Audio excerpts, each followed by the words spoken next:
we're unable to stop it on the Pra River, and we don't get even rain, we may have to shut down the water treatment plant.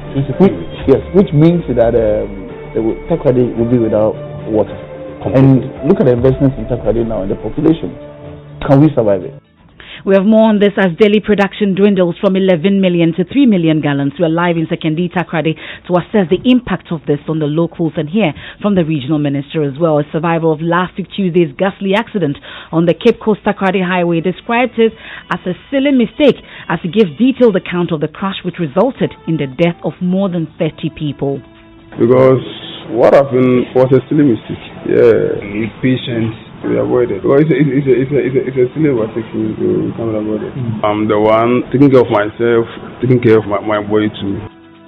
We have more as he corroborates the surviving driver's claim that an articulated truck ran over some of the victims who were lying on the streets after the accident. Supreme Court gives green light to join news to air Missing Kilos documentary after years of injunction by licensed cocoa buyers. We have details shortly. And in business, governments to speed up business reforms to improve ease of doing business.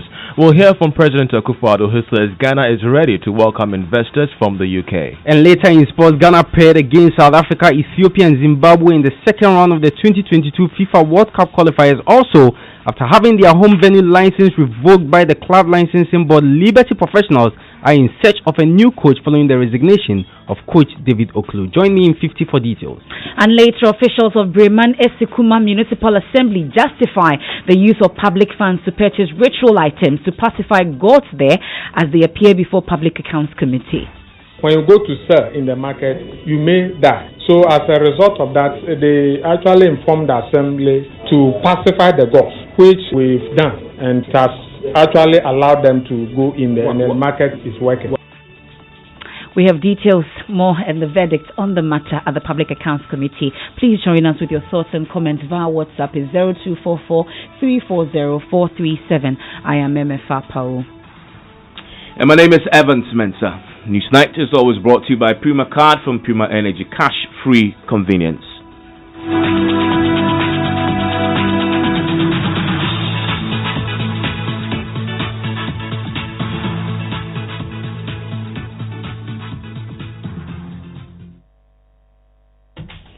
Now, taps in the western region could run dry in the coming weeks if activities of illegal miners are not immediately checked. The Pra River, which serves as a primary source of water for the region, is contaminated and drying up, making treatment expensive. Daily production of water to the region has dwindled from 11 million gallons to 3 million. The Ghana Water Company is warning it may be forced to suspend water supply to the region that could make millions of citizens vulnerable to diseases. Public Relations Officer with the Ghana Water Company, Stanley Mate, reviewed this on PM Express on the Joy News channel last night. My fear now is that, for instance, in the western region, if you are not careful, we may have to shut down, especially the water treatment plant, which is on the Pra River. The Pra River is so terrible now that we are unable to treat enough water to serve the people of Takoradi. How many people will be? How many people rely on that particular plant? The population of the water serves Takoradi, and then Travan serves Sekondi, but there's some interconnection, and so in all we produce normally when things are okay, we produce about 11 million gallons of water daily from these two treatment plants. But now we are producing averagely 3 million, which is scary. Yes, from 11 to 3. Yes, and you know the population of Sekondi Takoradi keeps increasing because now is the oil city, we call it. Okay, a lot more people are migrating in there for greener pastures. There are lots of businesses, investments, and stuff ongoing within the area. So even serving them is a challenge. With the 11 million is a challenge. So for us to now reduce it to about 3 million, then it's terrible. And we really, really need to do something about it. Other than that, I don't know what's going to happen. Because of the Galamsey operations, we have a lot of siltation around the intake area. So we are unable to abstract enough water.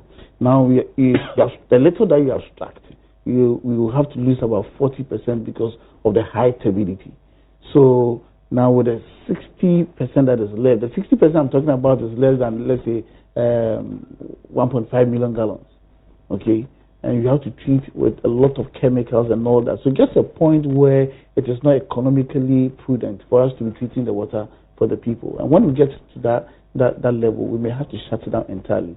And this is not going to be the first time, because we've had such experiences before where we had to shut down some treatment plants, especially the JB treatment plant.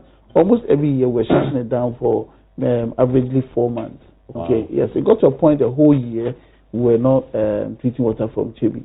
So if this galamsey thing hasn't ceased in that JB area, I don't know what would have been happening by now. And we see the drift or the shift into the Pra River. You know, the Pra River is a long stretch. Okay, it meanders through 3 regions or so before it enters the sea in the western region. And we have 3 treatment plants on the Pra River. We have been trying to... Are they all been affected by this? Yes, exactly, because it starts from upstream. And, you know, the patience is almost on every part of the river. So as it meanders, because it's like the alluvial soil itself is gold. So they are doing it everywhere, and even around our intake area, they're doing it. Stop it completely, ban it. What is it? It's a difficult situation, you know. But for me, we need to do some opportunity cost, okay? So that we want to know how much government is making from, let's say, or how much revenue government is making from small-scale mining, as to the health of citizens, as the productivity of citizens. Careful, we have to shut down within the next 2 to 3 weeks. If you don't get, if you're unable to stop it on the Pra River, and we don't get even rains, we may have to shut down the water treatment plant. 2 to 3 weeks. Yes, which means that Takoradi will be without water. Completely. And look at the investments in Takoradi now and the population. Can we survive it? We can't. Well, let's go to the Western Regional Capital. Now, my colleague Natalia Kwanza has been following this and joins us on the telephone line. Ina, how bad is it? I'm pretty sure you are also affected by this. For where I stay, windy range for the past 5 days, there hasn't even been a drop from our taps. For some communities, they have been affected for 2 weeks, others 1 week, and others 3 days. People would have to wake up at dawn hoping that they would just see a drop from the tap, but to no avail. You see people carrying gallons, buckets, roaming within the metropolis to get water from other sources. But this is the dry season, so those other sources that they think they can even get water from are also drying up. And then the galamsey that was, prone in the region, a community like Rindo, there is a river called River Wind. People now find it difficult to fetch water from there due to the illegal mining activities. So it is really bad, Evans. And we're hearing from the Ghana Water Company that in 3 weeks, if nothing is done, mainly about the galamsey problem, you wouldn't get water at all. I'm just wondering whether this is filtering in and how people are trying to survive. Well, I spoke to the Regional Public Relations Office of the Ghana Water Company on this issue, and he said it's never true. That's what he's saying. Nana Berma Bainia, I spoke to him a couple of hours ago, and he said it's never true that within 3 weeks they are going to shut down, and they will just be producing little as they are doing. They will continue with the rationing, but probably it will be severe than we are experiencing now. Okay, so that is an interesting contradiction there between the comms manager overall and the regional manager, because the comms manager is clear that give or take maximum 3 weeks, if nothing changes, they will have to stop production, shut that particular plant down. But I'm curious to know how people are trying to survive. Are people stocking up water, or how are people coping with this? Well, Evans, there is no water for you to stock. It comes within an hour and it is gone. So, and usually this comes during the working hours. So if you are not in the house and you are in the office, meaning you come back home and there is nothing, so you either sort to sachet water or you look for a well around, or those who are privileged to get poly tanks in their homes and have filled it before, they are managing with that. But if we think about the future, if the water in the poly tank gets finished, that is when they would also have a feel of what others who are not privileged to get polytanks and other storage facilities would go through.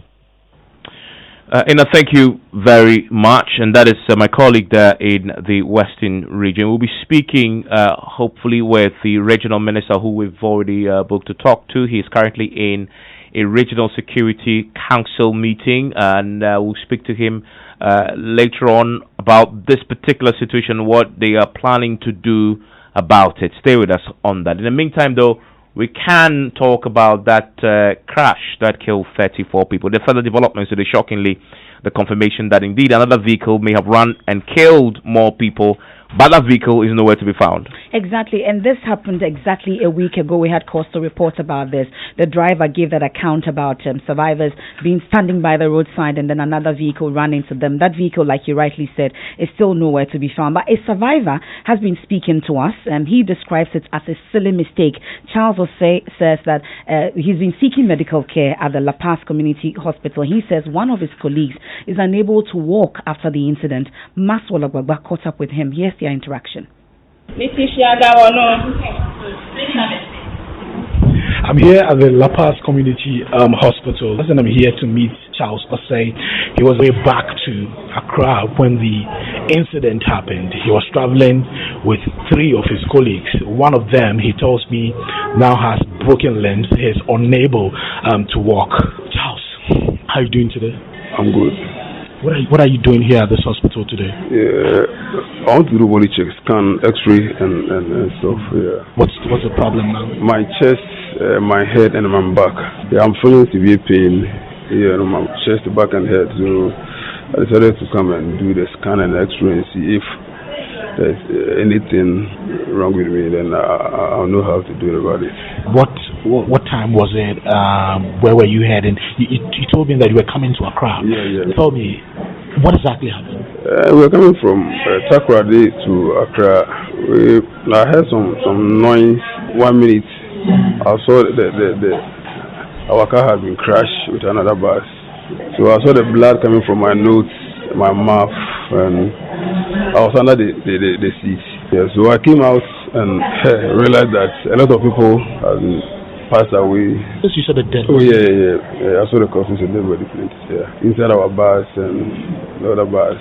Some were lying on the floor, and severe injuries when avoided.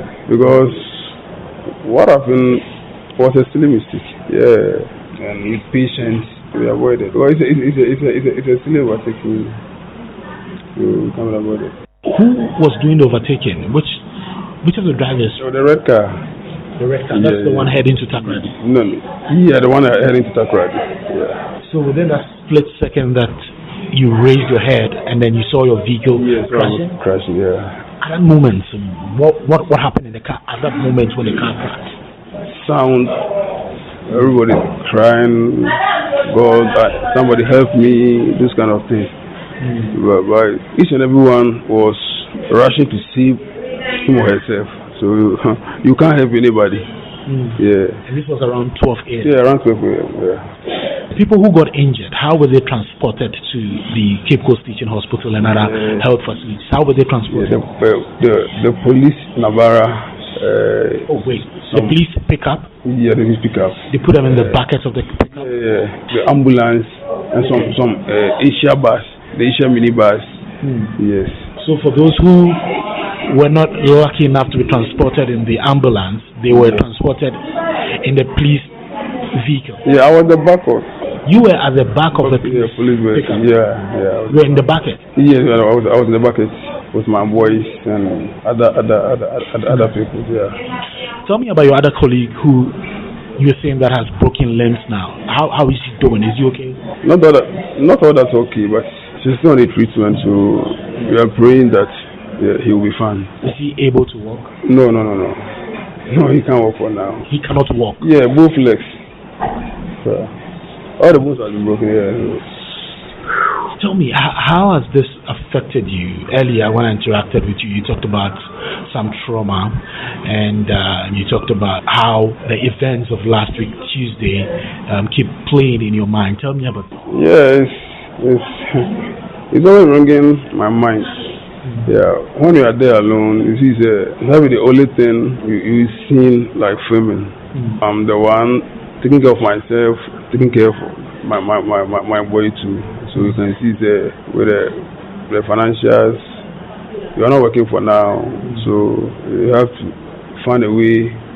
Yeah, he will be fine and myself too will be fine. And oh yeah, it can be avoided because what happened was a silly mistake. Yeah, and with patience we avoid it. Well, it's a silly overtaking. You can avoid it. So Charles Osei has also been corroborating narrations that an articulated truck ran over some of the victims who were lying, with some also standing by the street after the accident. We'll hear from him on that shortly, but first listen to the account of the surviving driver. I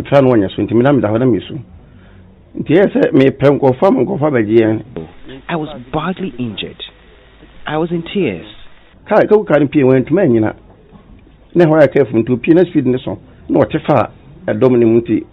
Bus Rankasanga Krano, Bus Ashwano, Asaka, Bus Ashwan little. We struggled to get vehicles to convey the victims to the hospital. The teen boy and I said the body in a ball, Bus Ashen. That's what they are. Oh, yeah, track no bad. Or you're not going to say, or Pierce knows in the panel, but Pierce will care for them. Into a say, want to mean Bus Nace, you want to say Tom Bass is saying, go away today. But when we say in the Pandos, you farm to you farm, just I will do a dom catanet to a PP one. A honest war find tonight, a whole nice will be a Janadian and Cranqua. One of the buses we stopped to do that actually rammed over some of the accident victims and killed them. It was really tragic. Down quite community. Only could be sending Panama hospital accident Monivia. Or my that I'm no matter my piano. On the community, on the community, but one went to my Wangina.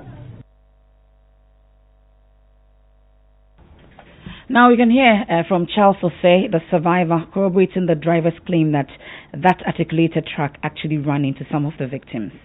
That I was helping my guy who couldn't walk. I saw the car coming. I ran. I was the one the car was chasing.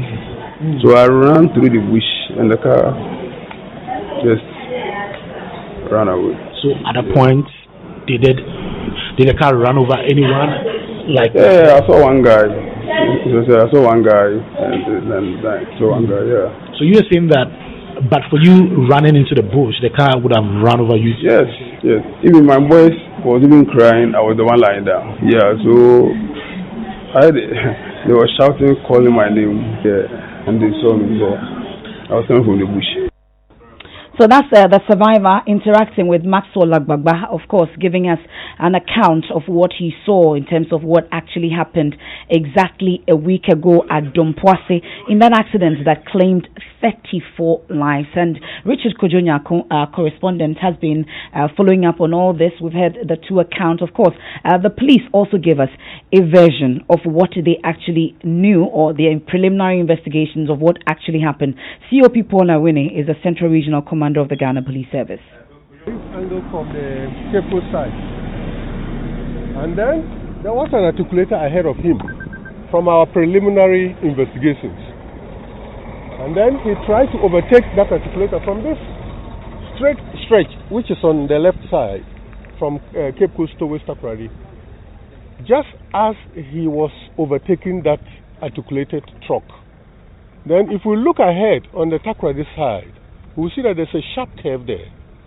Just as he was about to overtake, then another passenger bus conveying about 50 passengers, that's a DAF diesel bus from Takoradi to Accra, emerged from that curve.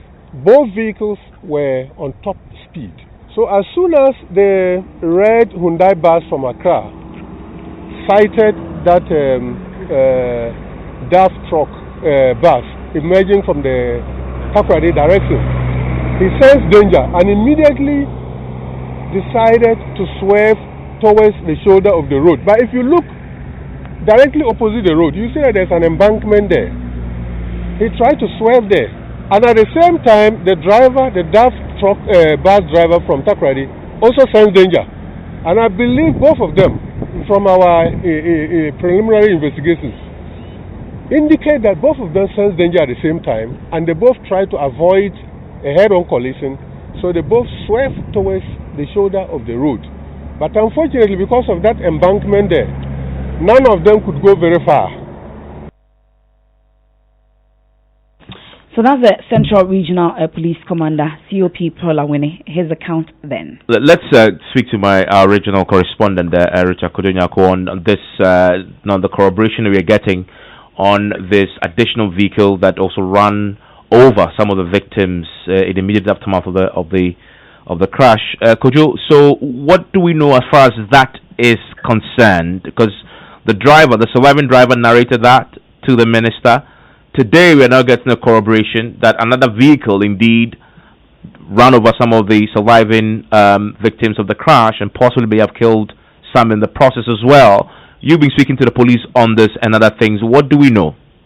Well, so when we went to the scene of the accident in the company of the regional minister, the regional police commander in his briefing stated that for the point of clarity, there was a Ford car that ran and hit two people, but that Ford car eventually stopped, helped the people that got injured as a result of the activity, and then picked them and sent them to the hospital. So the point of departure from the driver's account was that the driver said that there was a trailer that ran on the victims of the accident and eventually killed some. And the police commander's reason, according to their investigation, was that if that had happened, there would have been a lot of mutilated bodies on the streets where the accident happened. In fact, he stated and emphasized that there were two mutilated bodies, and these mutilated bodies were actually retrieved from the wreckage, the car, as a result of when the fire service came and then they cut open some of the metals and then retrieved them. So it is not entirely accurate that there was a trailer, and they have no signs of that trailer the driver is talking about running on the victims of the accident, eventually killing others and maiming others as well. Okay, and do we have any latest on those victims still in the hospital? Yes, so the latest is that the two in Shuaba and then Adum have been released, so their family came for them and they've sent them home. Their reason was that they want, the children are too precious for them. The news has not been broken to them yet, so they want some special care and attention to be given to the children so that they can really frequent wherever they are, because where they stay in Accra and then Cape Coast, they would have to commute from Accra to Cape Coast, and so it was proper.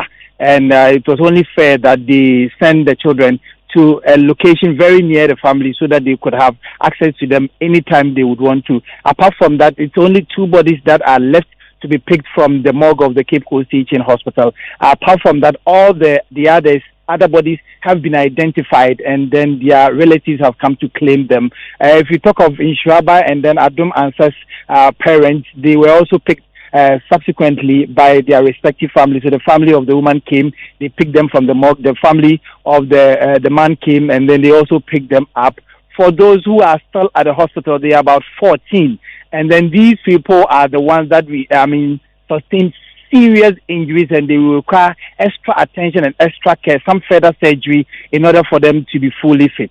And so that is the latest we have from the hospital. And the hospital authorities also have stated that none of the people that got injured or that was affected in this accident was billed. Their costs have been absorbed, and so they were at the point of leaving the hospital, they were calculating, and then government says that it has absorbed it and government is going to pay. Akujo, thank you very much. You're now also hearing from the IGP, James Opombuenu. He says you're now putting additional measures on the roads, including checkpoints, to compel drivers to reduce the speed. Listen to him.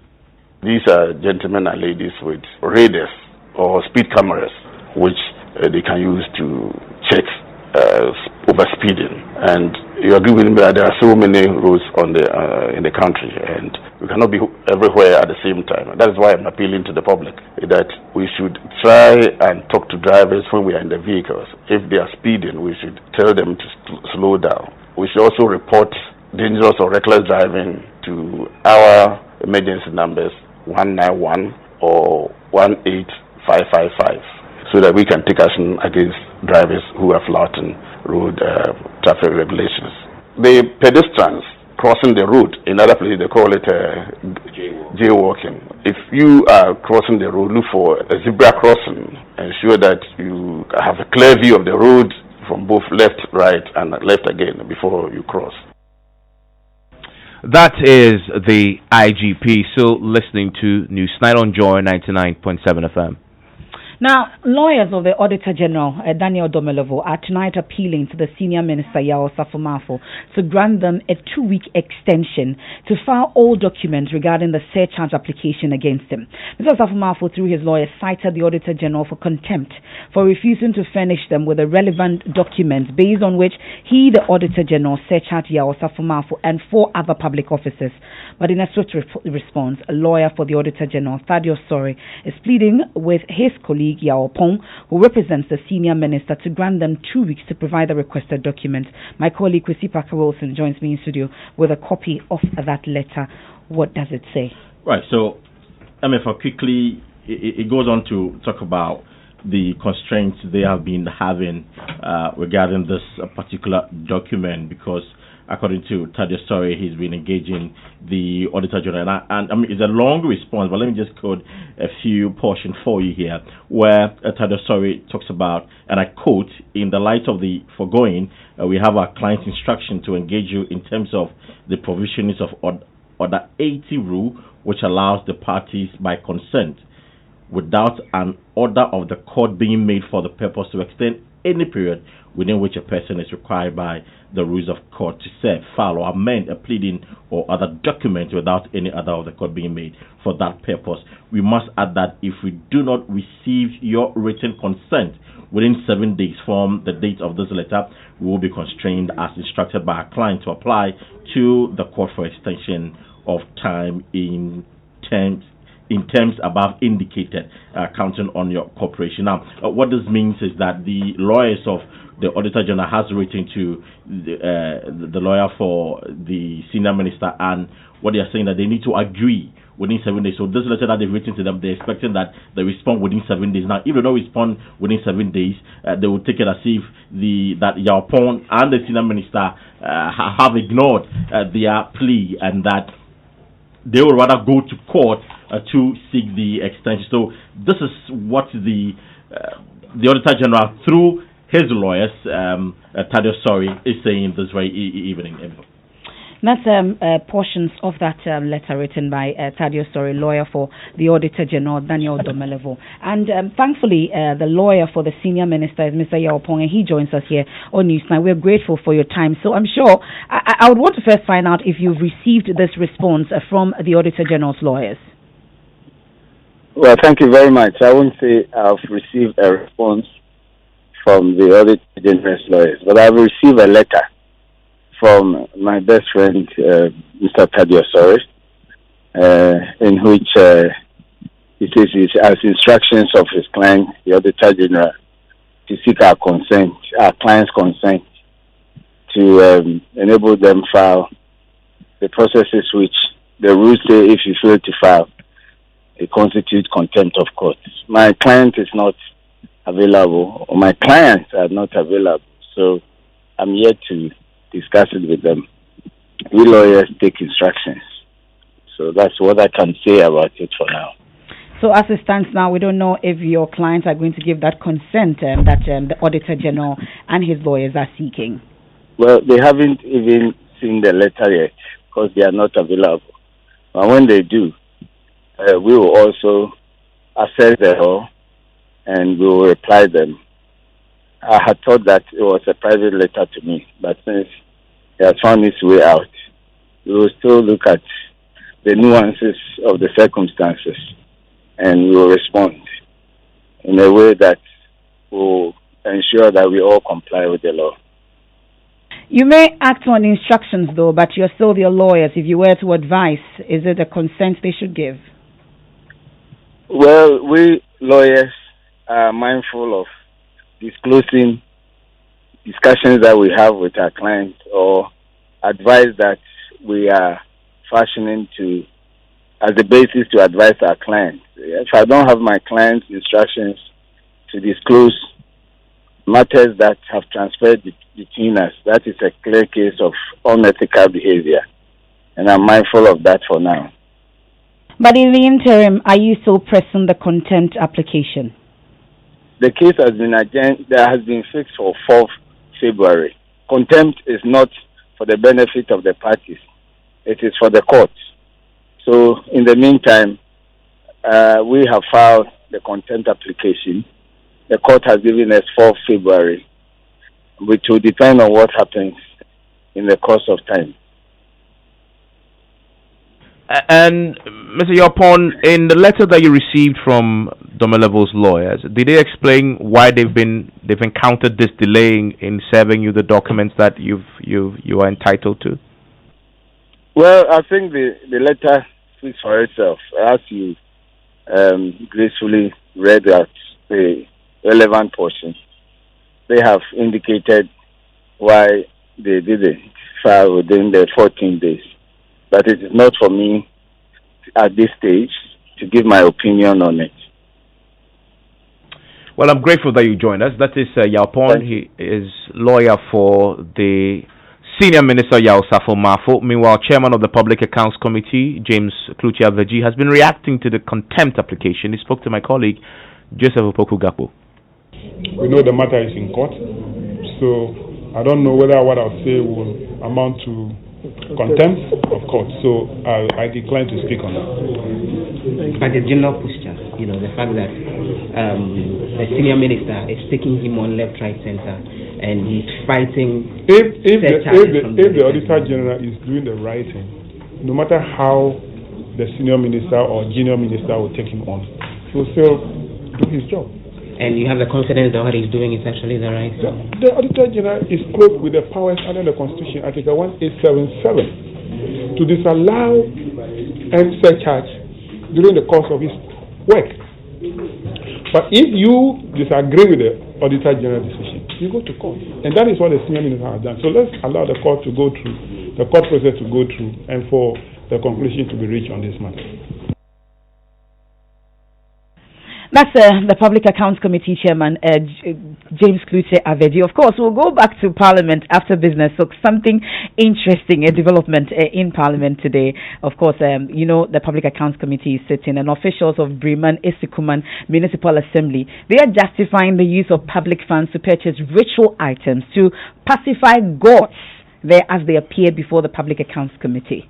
When you go to sell in the market, you may die. So as a result of that, they actually informed the assembly to pacify the gods, which we've done, and it has actually allowed them to go in there, and the market is working. We have details after business. Well, so coming up in business, governments to speed up reforms to improve ease of doing business. We'll hear from President Akufo-Addo, who says Ghana is ready to welcome investors from the UK.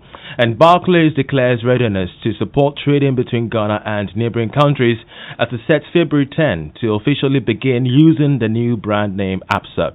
Business on News 90 is brought to you by MTN. Welcome to a new world of business. Kingdom Books and Stationery, number one-stop shop for all office essential. And First National Bank, we are the bank that understands your business. First National Bank, how can we help you? Hello, Lieutenant. Thank you for showing up at our monthly meeting. I have some good news for you today. Electricity credit, Hey! Oh, relax. I am not increasing it. I just want you to know, from today, you have your own meter. So now you buy exactly what you want to use. Flexi bundling. What's your customize, Anna? Oh, yes. Just like that. And it doesn't expire too. Life is good with MTN Flexi Bundle. Now you have full control to pick and choose your very own bundle packages. Whether you want to bundle 3 pesos, 20 pesos, 20 cities, 30 pesos, or even 115 cities, we dare for you. Just dial *138# or *170# to enter any amount. And bingo, you are good to go. So go ahead and enjoy bundles that don't expire. That's why we're good together. We dare for you everywhere you go. Mr. Barr has big dreams for his business, Barr & Co. Limited, and his family, making them a reality meant long drives and queues. he's lost precious time struggling to pay his suppliers in China, Turkey, India, and other parts of the world. With the First National Bank global payment via our online banking enterprise, he now pays for all that in the convenience of his home or office, giving him time to focus on family and growing his business. Use our online banking enterprise to access Forex when you need it. It takes a bank that does more to help your family. So who's helping yours? First National Bank. How can we help you? We give you nothing but the best. We stay above the rest. More quality, more affordability. Kingdom Boost and Stationery. We do. Everybody's going to the one and only shop.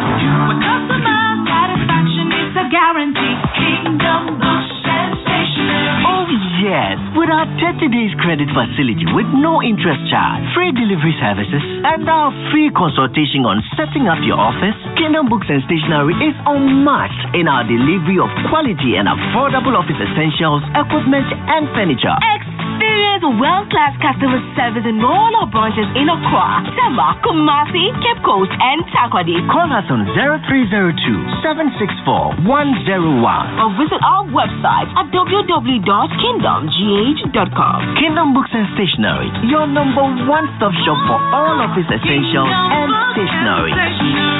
Terms and conditions apply. We know it's important to create a productive and supportive working environment by investing in your employees' health. With a leading international track record, Apex Health Insurance is regulated and licensed by the National Health Insurance Authority to provide medical insurance services to institutional clients, families, and individuals. Apex Student Package and International Medical Solutions are all here to cushion you.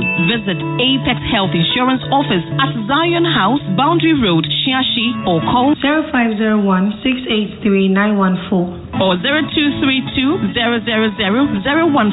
In Kumasi, we are located opposite Prempeh College, Sofo Line, and in Takoradi, Apex Health, your preferred health insurer. You're welcome to Business on Newsnight. Now, coming up in the details of this story, government has expressed interest to ensure that the right business environment is created to allow investors thrive in Ghana as implementation of the Continental Free Trade Agreement area kicks in July. President Akufo-Addo, who delivered the keynote address at the ongoing Ghana Investment and Opportunity Summit in the UK, said Ghana needs to do more to attract foreign direct investment. Even though currently we are the largest recipient of foreign direct investment in West Africa, we should do more to attract even greater investment. We need inter alia to streamline the large proliferation of agencies and departments that local and would-be foreign investors have to deal with. To that end, we're taking steps to cut down on the bureaucracy. We have also made a specific number of interventions to reduce the cost of doing business, reduce the stress associated with setting up businesses, and formalize the economy. The e-business registration system, the paperless port clearance system, the digital property addressing system, the mobile interoperability payment system, and the national identification card system are helping to quicken the pace of change to bring us into the technology-driven era and make our businesses competitive and thereby attract the requisite investment, foreign and domestic, to spur on our country's economic transformation. That was President Akufo-Addo. Meanwhile, the UK Minister of Investment, Graham Stewart, who represented the Prime Minister Boris Johnson, said the UK and Ghana will work hand in hand to ensure sustained economic development. An investment from London can help provide access to the funding firms need to kickstart innovative infrastructure projects that are changing lives for the better across Africa, as well as making, of course, those airport experiences both more pleasurable and more inspiring. The British government is determined to deepen and strengthen the commercial bonds between the UK and Ghana through the Strategic Economic Partnership Agreement our two nations signed last May. This ambitious initiative is already leading to new opportunities, with the UK's National Mapping Agency, for example, discussing a deal to develop a fully digitized map and land registry of Ghana. UK Minister for Investment, the Department of International Trade, Graham Stewart. Away from that, Barclays Bank Ghana has disclosed that it has completed all necessary documentation and settled on the February 10 timeline to officially change their name to ABSA.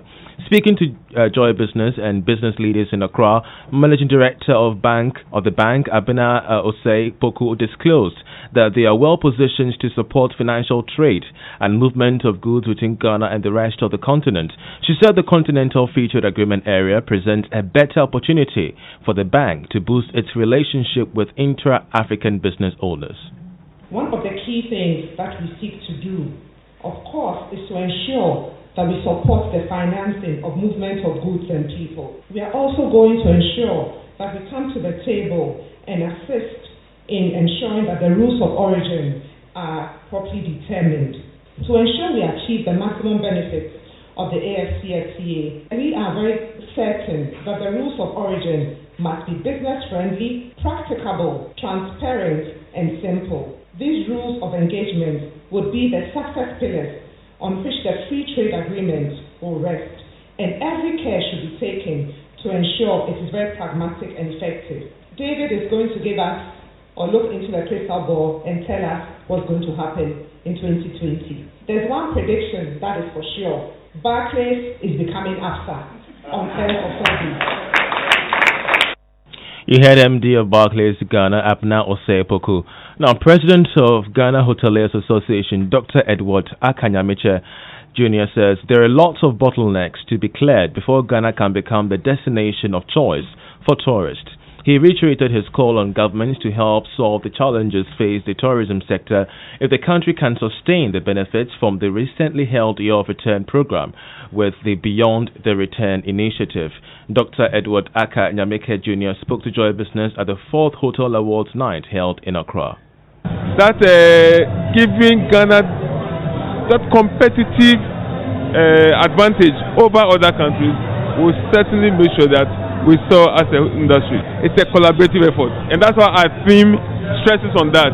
We need an enabling environment, an enabling economic environment that will make sure that we work to generate the right inflows to stay in business. We talk about interest rates, we talk about utility bills, we talk about the foreign exchange. Hotels import a lot of things, okay? So if the exchange rate is not favorable, we end up losing a lot. We also talk about the regulation, and that's one area that we always want to emphasize. There has to be that strong coordination among the various regulatory bodies. Dr. Edward Aka Nyameke Jr. is president of the Ghana Hotel Association, and that's how we end business on this night. Thank you very much, Charles Ayete.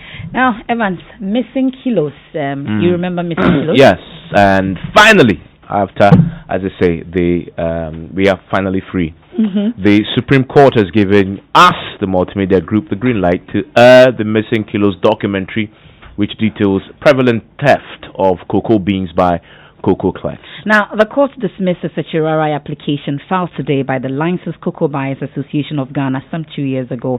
Henry Kwesibedu has more in the following report read to you. The Supreme Court dismissed a certiorari application by the Cocoa Buyers Association of Ghana to quash a ruling against them by an Accra High Court.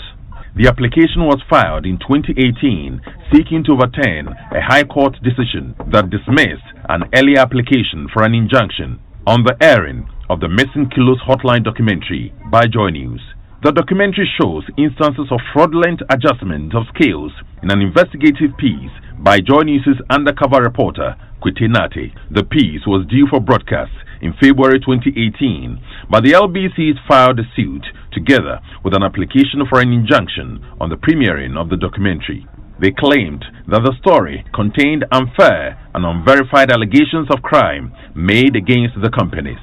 Speaking to Joy News, counsel for the multimedia group, Evelyn Ayenide, said although there is a pending appeal, the documentary can be aired. There's a case at the High Court, and then the plaintiffs had filed an application for injunction against the multimedia and the other parties.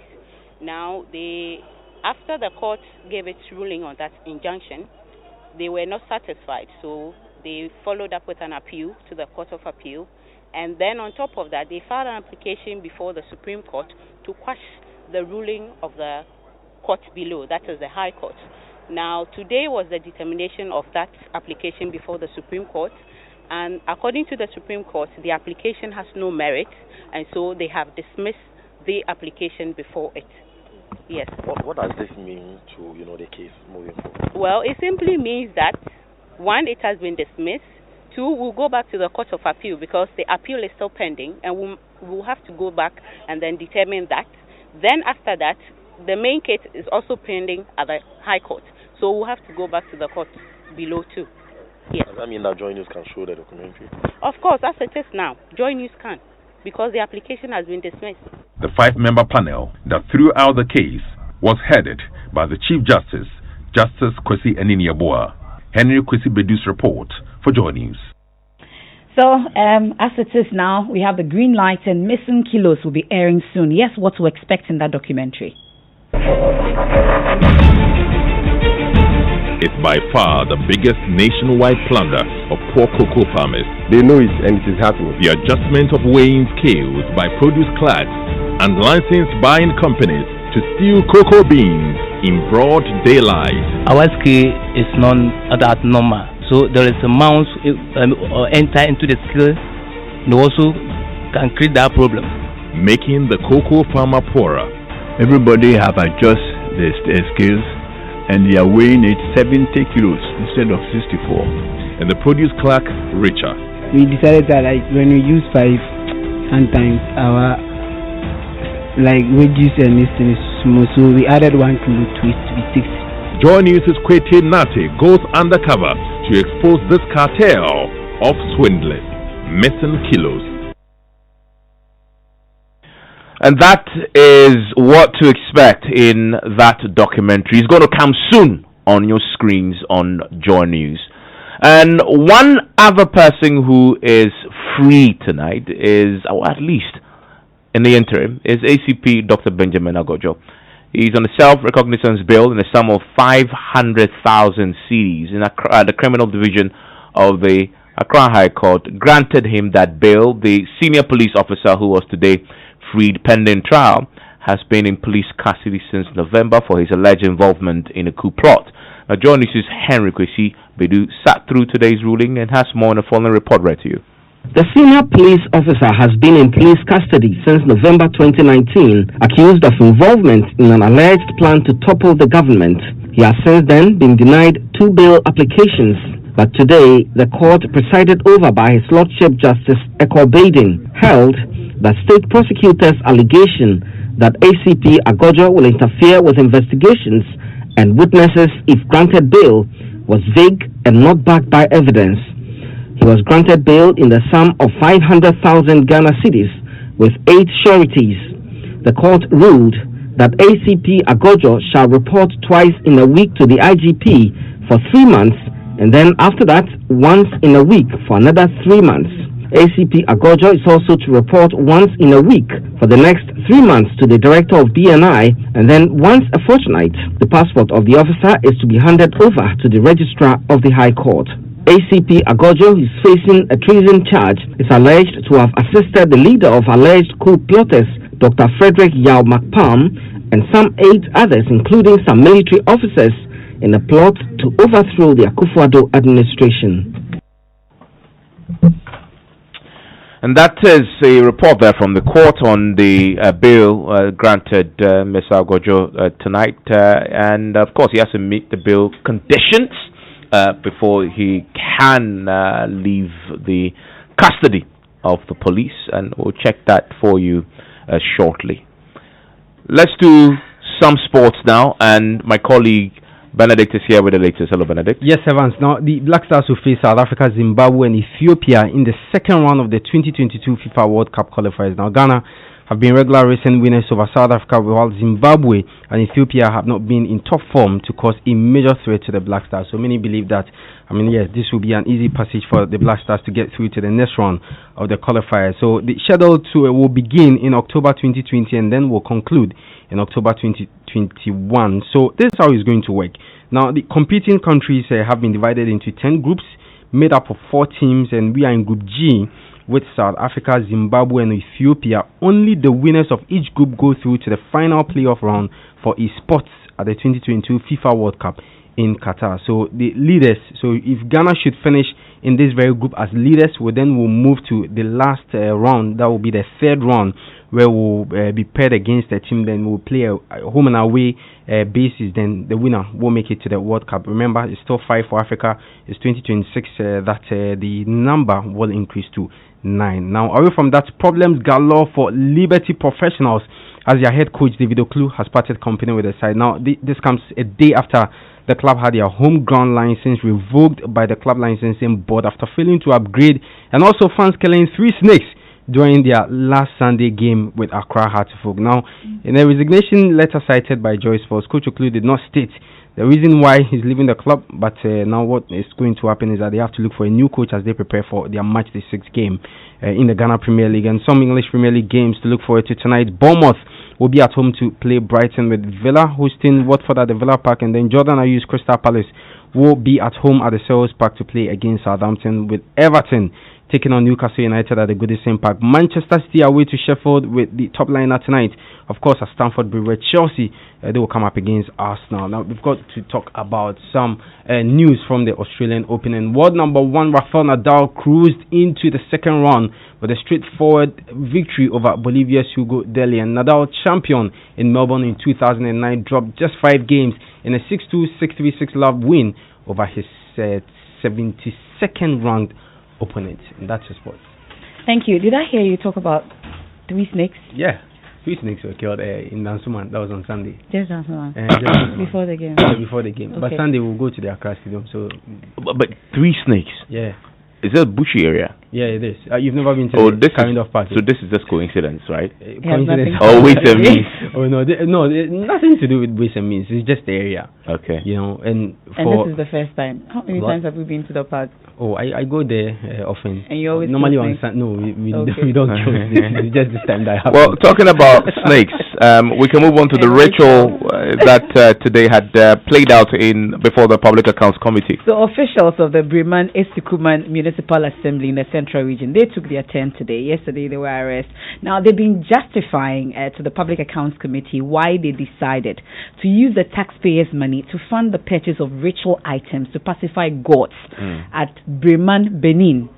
Well, the assembly constructed a market in the area, but the residents refused to use it for fear any occupant who sell there without rituals will be killed, will die. The assembly subsequently allocated an undisclosed sum of money for the purchase of schnapps, sheep, and other items for the ritual. But the Auditor General's report has raised red flags over the issue. My colleague Joseph Opoku-Gakpo was in Parliament. He witnessed it all. He will tell us more about it. So how did it all play out? It's an issue that's been lingering from 2015, so they've actually come to discuss it at the level of the Public Accounts Committee before, and the main concern was that the market had been built, which was the concern the auditor raised, but then it wasn't in use, and the conversation was, okay, so go have conversations with the community and find a way to make use of the market, and eventually they found the antidote to that, which was what they came back to report on today when they appeared before the committee, which is that the people were afraid to go in there for fear they may die if the rituals are not performed. So then they got a fetish priest of a sort, and the items were delivered. The specific amounts the officials refused to disclose, but they say they had to get sheep, they had to get schnapps in order for them to go perform the rituals. And apart from that, the DC explained that they got men of God as well to say prayers in the area apart from the snap and all. Isaac Odum is the municipal chief executive for the area. In the Breman Benin market, after the handing over was done, the people said they are not going to use the place simply because they are afraid to use it. And the assembly need to pacify the gods. What exactly were they afraid of? The reason why they are afraid of that one I cannot pinpoint, but what I heard was that when you go there you may die. When you go to sell in the market you may die. So as a result of that, they actually informed the assembly to pacify the gods, which we've done, and prayer to us said, and it has actually allowed them to go in there, and the market is working. What form is the pacification of the gods take? No, they have a traditional person in the community, and items were bought for them or him to pacify the gods with. What sort of items? A lamp and a snap. What's the issue that the Auditor General? The Auditor General, we according to what we all witness now, we are all pleading that the market could be vibrant. So the people are now using the market as we speak. When was it constructed? It was constructed 2013, thereabout, yes. How much? So that's the MC Isaac Oduma. I would want to find out if the market is being used now, but why didn't we disclose the amount? So they say the market is in use and it's making the necessary returns, which is why they are not worried about the investment that went into it. Now, the market was built in 2013. The Auditor General's report in 2014 was what raised the concerns about the market not being in use. And subsequently in 2017 is when the expenditure was made in terms of the rituals and all. So we are expecting that when the Auditor General's report for 2017 is rather interrogated, then the real figures would come out. But for now, they were dealing with the 2015-2016 Auditor General's report. But James Aveji, who is chairman of the Public Accounts Committee, says there was nothing wrong with investing the money in the rituals. I don't think we will be fair to the Assembly. I think that what they have done, it could be used as one of the support that they give to community. For issues of religious belief, shouldn't it be left to the individuals and the communities on their own to do? It's the community that demanded from the Assembly to do that.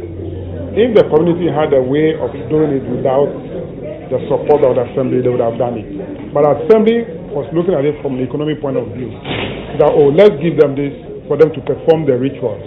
Then the market can be used, and we can also go and collect our tolls and make more revenue. In this report, the markets have been completed but not being used. That was the infraction. So it means that the Assembly and government was losing revenue from money to be generated from the market. So that's the Public Accounts Committee Chairman, James Aveji. Now, in our 25-year-long history, the Multimedia Group has been committed to building a well-informed, well-educated, well-entertained, and discerning listenership. And one of the ways it's done this has been through the introduction of various current affairs and Christian programs, including Newsfile, Springboard Super Morning Show, amongst several others.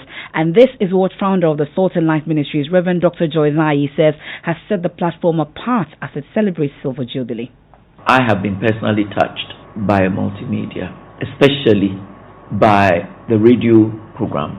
I was quite pleased that in addition to all the programs on current affairs, that multimedia made it a point to give a place to the Christian viewpoint and to help people to pray, help people to meditate on the Word of God, and do a lot of discussions that are meant to grow people.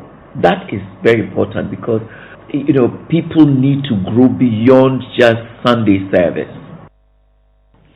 That's Reverend Dr. Joy Zai, is the founder of the Salt and Light Ministry, and the celebration is on 25 years of broadcasting excellence, impactful journalism, and name it, we can go 1995, where were you? 1995, I'll tell you off air. I have a guess. I know where you are. I can hazard a guess where you are. Because you've been doing this job for what, 25 years? No. Oh, please, that time I was in school. Why? Okay, but you've been doing how long? How long have you been doing this job? Still counting, 2003. Yeah. Oh, so that's like 16 years. 17 years thereabout. Hey. Yeah, you are an avatar. That's it for News Night tonight. My name is Mensah. I am Emefa. There's more news when you log on to myjoyonline.com.